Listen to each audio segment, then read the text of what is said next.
ادب ادب اخلاقیات، ادب میں جو ہے اخلاقیات مورلس آتے ہیں، ایتھکس آتا ہے ادب اس کے علاوہ جو ہے احساسات اور جذبات کے علم کو بھی ہم ادب کہتے ہیں، ٹھیک ہے نا، احساسات اور جذبات کے علم کو بھی ہم ادب کہتے ہیں، ٹھیک ہے، اس میں ہمارے پاس ایموشنس، غم خوشی بھی آتی ہے۔ ارسطو نے اس کو کیتھورسس کا نام دیا ہے، ارسطو نے اس کو کیتھورسس کا نام دیا ہے، اس کی آپ اگر ڈرامہ دیکھیں تو اس کے بعد جو ہماری سچویشنس آتی ہے تو اس کو ہم لکھ سکتے ہیں۔ اس کے علاوہ ادب آپ جب محسوس کر کے معاشرے کو، سماج کو، آپ کی اندرونی کیفیت جو ہے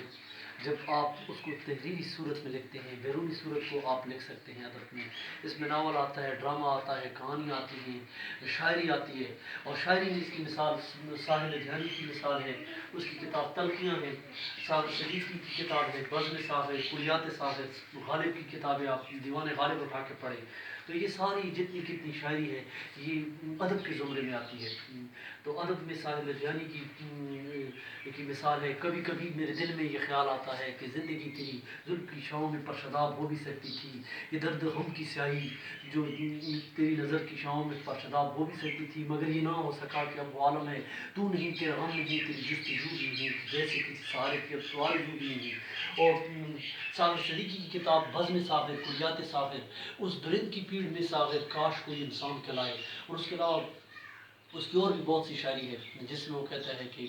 آؤ ایک سجدہ کریں عالم مدہوشی میں، یہ لوگ کہتے ہیں کہ ساغر کو خدا یاد نہیں، زندگی اس جبر مسلسل کی طرح کرتی رہی، نہ جانے کس جرم کی سزا پائی ہے کچھ یاد نہیں، آؤ ایک سجدہ کریں عالم مدہوشی میں، یہ لوگ کہتے ہیں کہ ساغر کو خدا یاد نہیں، زلفوں کی گھٹائیں پی جاؤ وہ جو بھی پلائیں پی جاؤ، ایک تشنا مارے چور خزاں وہ روح کی ادائیں پی جاؤ، لہمات کا بھی رس بھی تشنا ہے بربط کی صدائیں پی جاؤ، اساس کے ٹوٹے ساغر میں یاروں کی وفائیں پی جاؤ۔ اب غالب کی شاعری، زندگی جب اپنی اس شکل میں گزری غالب، ہم بھی کیا یاد رکھیں گے کہ خدا رکھتے تھے،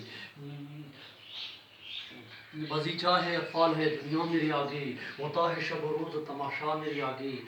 یہ کھیل ہے اور رنگ سلیمان میرے نزدیک، ایک بات کے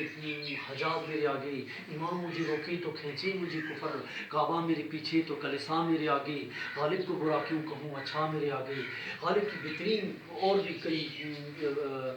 اشعار ہیں جو اس نے زندگی کے متعلق بڑا فلسفہ پیش کیا ہے، بہترین شاعر ہیں، اور اس نے جو ہے ہماری اس مٹی اور اس دھرتی کے نوجوانوں کو بہت بڑا سبق دیا ہے۔ اس کی شاعری پڑھی جائے، اقبال کی شاعری پڑھی جائے، یہ سارا ادب ہے۔ اقبال لامکاں تک کیوں نہ جائے گی دعا اقبال کی، عرش پر قوم کر اٹھی ہے جس شیر کی زمین، بنتہا شعر ہے جو اقبالیات میں آپ پڑھ سکتے ہیں، بہت سی ادب کی کتابیں، تو یہ سارا ادب ہے جو ہم محسوس کر کے احساسات اور جذبات کے ذریعے سے جو علم ہم حاصل کرتے ہیں۔ These all are literatures. Literature is a very extensive subject and we can take information in different environment. Thank you.